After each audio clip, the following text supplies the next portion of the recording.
হঠাৎ আজরাইল পাঠাইয়া তোরে নিতে পারে তুলিয়া, কিসের আশায় রইলি রে মন মালিক রে ভুলিয়া, ও তুই মালিক রে ভুলিয়া। হঠাৎ আজরাইল পাঠাইয়া তোরে নিতে পারে তুলিয়া, কিসের আশায় রইলি রে মন মালিক রে ভুলিয়া, ও তুই মালিক রে ভুলিয়া। ধন সম্পদ পাইয়া হাতে করলি জমিদারি, ক্ষমতার অহংকারে করলি বাহাদুরি, ও তুই করলি বাহাদুরি। ধন সম্পদ পাইয়া হাতে করলি জমিদারি, ক্ষমতার অহংকারে করলি বাহাদুরি, ও তুই করলি বাহাদুরি। ও তোর রেশমি কাপড় সোনার আংটি,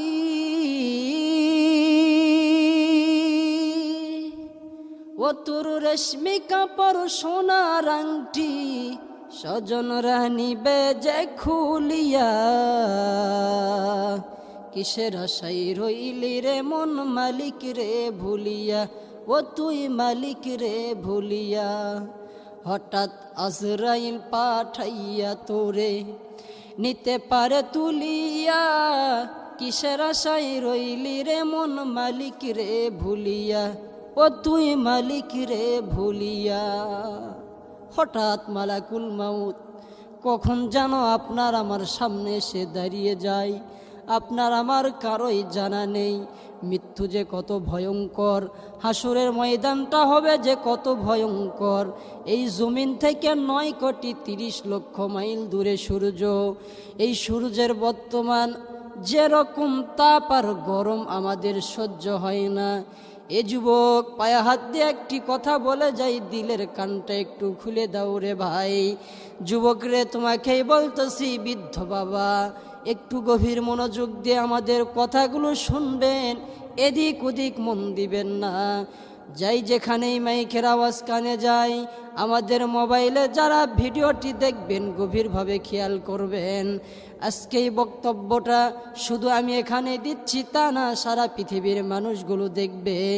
যুবক, 9,30,00,000 মাইল দূরে সূর্য, সূর্যের মতান্তরে 12 থেকে 13টি মুখ রয়েছে। এই সূর্যের এত তাপ আপনার আমার সহ্য হয় না, এত তাপ এত গরম আপনি আমি সহ্য করতে পারছি না। শুধু তাই নয়, এই সূর্যের তাপের কারণে দেখেন না কেন, 2 দিন আগের একটা ঘটনা, একটা যুবতী বোন প্রাইমারিতে চাকরি করে অথবা হাই স্কুলেতে চাকরি করে, বাসা থেকে রওনা হয়েছেন, স্কুলে যাইতে গিয়েছেন, হঠাৎ করে গরমের কারণে স্ট্রোক করে মারা গিয়েছেন। সোশ্যাল মিডিয়ায় ভিডিওটি ভাইরাল, সন্তান আম্মু আম্মু বলে কান্না করতেছে। যুবক, তুমি কখন মারা যাবা তোমার জানা নেই, আমারও জানা নেই। বৃদ্ধ বাবা, কিসের উপরে ভিত্তি করে হারাম খাবার খান, মিথ্যা কথা বলেন, কার উপরে ভিত্তি করে আপনি বাহাদুরি করেন? এই সূর্যটা এত দূরে থাকার কারণে যে তাপটা দেয় সহ্য হয় না। হাসুরের ময়দানটা হবে তামা, হাসুরের কিয়ামতের ময়দানে সূর্য 9,30,00,000 মাইল দূরে থাকবে না।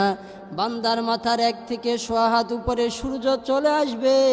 আল্লাহ রাব্বুল আলামিন বর্তমান জমিন থেকে 9,30,00,000 মাইল দূরে সূর্য, আর পরে মুখটা আবার জমিনের দিকে নয়, মুখটা উপরের দিকে আল্লাহ সেট করে রেখেছেন। শুধু তাই নয়, আমার আল্লাহ রহমান, আমার আল্লাহ রহিম। সূর্যকে বলেছেন, রহমতের ফেরেশতাদেরকে বলেছেন, ফেরেশতারা রে, আমার বান্দার মাথার চামড়াটা পাতলা করে তৈরি করছি, তোরা যে তাপ দিবি আমার বান্দা সহ্য করতে পারবে না। সূর্যের মুখটা উপরের দিকে আল্লাহ পাক সেটিং করলেন। শুধু তাই নয়, আল্লাহ রাব্বুল আলামিন 50,000 রহমতের ফেরেশতা সেট করেছেন। প্রত্যেক দিন ডেলি এভরিডে 50,000 রহমতের ফেরেশতা ওই সূর্যের মুখের উপরে ঠান্ডা পানি ঢালতে থাকে। কারণ আল্লাহ পাক বলে, সূর্য, তুমি যে তাপ দিবা আমার বান্দা সহ্য করতে পারবে না। প্রতিদিন রহমতের 50,000 ফেরেশতা সূর্যর মুখের উপরে ঠান্ডা পানি ঢালতে থাকে। এটা আল্লাহ পাকের ঘোষণা, অর্ডার। কিন্তু দেখেন কিয়ামতের কঠিন ময়দানে ওই সূর্য মাথার উপরে চলে আসবে। এখন সূর্যের তাপ আপনি আমি সহ্য করতে পারছি না। সোশ্যাল মিডিয়ায় কত ভিডিও দেখলাম, যুবক কিছু মিডিয়ার ভাইয়েরা, কিছু ভিডিও ম্যানেরা, কিছু টিকটকারের ভাইয়েরা, দেখেন না কেন তাওয়ার উপরে তেল দিচ্ছে, ডিম একা একাই ভেজে যাচ্ছে, মাছ একা একা ভেজে যাচ্ছে, রাস্তার পিচগুলো গলে যায়, পুকুরের পানি পর্যন্ত গরম হয়ে যায়। আমরা এমনও দেখেছি রেলের রাস্তা পর্যন্ত, ট্রেনের রাস্তা পর্যন্ত গরম হওয়ার কারণে লোহাগুলো বেঁকে যাইতেছে, এমনও আমরা দেখেছি। মরুভূমির মধ্যে শুধু তাই নয়, খালি পায়ে দুপুরে আপনি 2টা-3টার দিকে আপনি হেঁটে যেতে পারবেন না। জমিনের উপরে খালি পা দিয়ে হেঁটে যাইতে পারবেন না, পাকা রাস্তা দিয়ে হেঁটে যাইতে পারবেন না। এত তাপ, এত গরম, এগুলো কেন হচ্ছে? এগুলো তো বান্দা দুহাতের ফসলের কামাই, এগুলো তো গজব। কারণ কি জানেন? আল্লাহ পাক বলেন আসমান থেকে কখন গজব আসে জানেননি? পয়গম্বর মুহাম্মদুর রাসূলুল্লাহ সাল্লাল্লাহু আলাইহি ওয়াসাল্লাম বলেছেন, সমাজে যখন যাকাত ব্যবস্থা বন্ধ হয়ে যাবে, সমাজে যখন ক্ষমতাশীল ব্যক্তিগুলো 2 নম্বরই করবে, মানুষের প্রতি জুলুম করবে, তখন আল্লাহর তরফ থেকে বান্দা গজব আসবে রে, গজব আসবে। চিন্তা করেন, রাসূল সাল্লাল্লাহু আলাইহি ওয়াসাল্লাম বলেছেন আসমান থেকে তখন রহমতের বৃষ্টি বন্ধ হয়ে যাবে সমাজের মধ্যে যখন যাকাত ব্যবস্থা বন্ধ হয়ে যাবে। আজ সমাজের মধ্যে যাকাত ব্যবস্থা না থাকার কারণে আসমান থেকে যে তাপমাত্রা আর গরম আর যে গজব আসতেছে, আমরা কেউই রক্ষা পাইতেছি না। আজ দেখেন ওলামায়ে কেরাম এত দোয়া করিচ্ছে, এত নামাজ, এত দোয়া এই বৃষ্টির জন্য।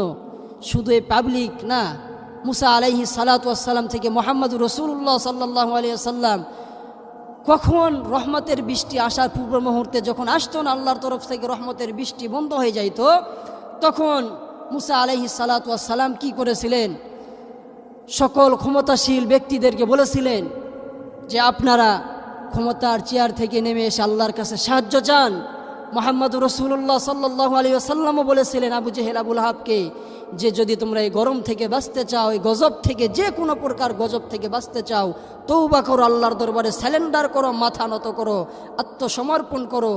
যদি ক্ষমতাশীল ব্যক্তিরা, উপরের মহলের ব্যক্তিরা যদি তওবা করে, তারা যদি রাস্তায় নেমে আসে, দোয়া করে, ওই দোয়াটি আগে কবুল হবে। আর দোয়া কবুলের প্রথম শর্ত হলো তওবা করতে হবে। অনেক অন্যায় হয়েছে, আর অন্যায় করা যাবে না। অনেক গুনাহ হয়েছে, অনেক জনগণের মাল এবং জনগণের যে আমানত, অনেক খেয়ানত হয়েছে। আর আমানতের খেয়ানত করবেন না। পায়ে হাত দিয়ে একটি কথা বলে যায়, যারা আমানতের খেয়ানত করবে, মানুষের উপরই জুলুম করবে, ওই সমস্ত ব্যক্তি আরশে আজিমে আল্লাহ রাব্বুল আলামিনের সামনে কখনো দাঁড়াইতে তো পারবেই না। আরশে আজিমের ছায়াও তাদেরকে দেওয়া হবে না। বিনা হিসাবে, কোন হিসাব ছাড়াই ডাইরেক্ট জাহান্নামে আল্লাহ পাক ঘোষণা দিবেন। এই জন্য আসুন, মানুষের আমানত নিয়ে আর খেয়ানত করবেন না, আর জাতির সঙ্গে তামাশা করবেন না। আল্লাহ রাব্বুল আলামিন আমাদের প্রত্যেককে এই গজব থেকে হেফাজত করুক, রহমতের বৃষ্টি নাজিল করুক।